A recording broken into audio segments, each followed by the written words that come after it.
it's your opinion that it's broken up, but I think there are regulations, there are laws. I think even in Western Europe, to have a demonstration, you need permission, 2 days notice to the police, and there's a route that's agreed upon. I mean, you cannot just make a demonstration right in the middle of the center of a traffic junction. That's what happened, I think, in the occasion you mentioned. If that kind of protest is a problem, what sort of protest is okay? You can have a lot of channels. You can have petitions, you can go to the local assembly, to the National Assembly. I mean, there are a lot of ways, I think. Many of these things are I think, dramatized, over-dramatized. I mean, the Western press will come into Indonesia, just looking for all these dramatic pictures of violence, etc. We are concerned, yes, definitely, but I think on the whole, for the condition we are in, for the serious crisis, I think many other countries face worse situations. The president also promoted his own son-in-law, General Prabowo Subianto.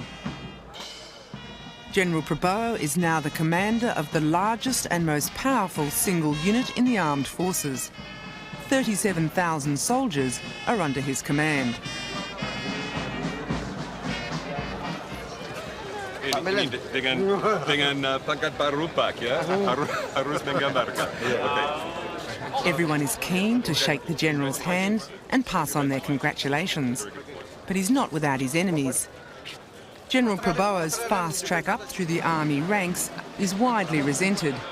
He's the youngest three-star general in the armed forces. Could I ask you this, sir? I'm from South China Morning Post in Hong Kong. Is this a new generation for the military with Wiranto being appointed commander, sir?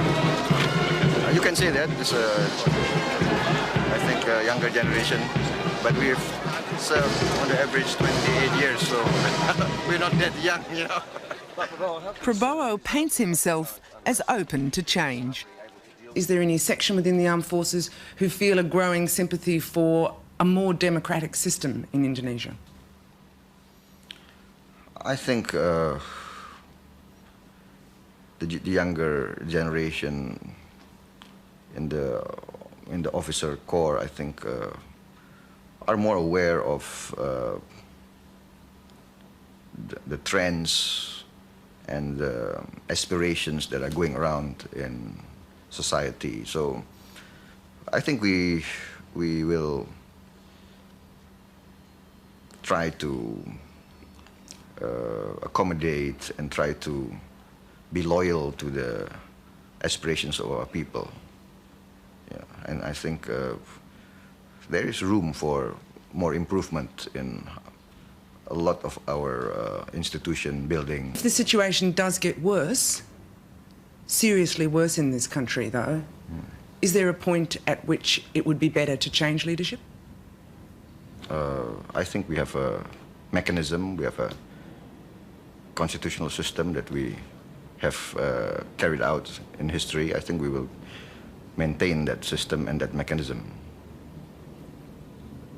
Do you think that a people's power movement is possible in Indonesia in the coming months? What I think is that, well, you've been in Indonesia, you see, I think majority of the people, I think, still believes in the government and in the armed forces, I think. So I don't see a mass uprising against the government, mass uprising against the armed forces. Will you shoot them? I mean, it's not a black and white situation that you paint. We carry out dialogue. We meet them face to face. We discuss with them. We try to talk things out. But if they remain unconvinced, if they defy you? We are 200 million people. If they defy you, though? We are 200 million people. Who are they? We are a people's army. We will never go against our people. But if 1 million people turn out into the streets? If 1 million people turn out to the street, let us see. You've not... You see? You understand?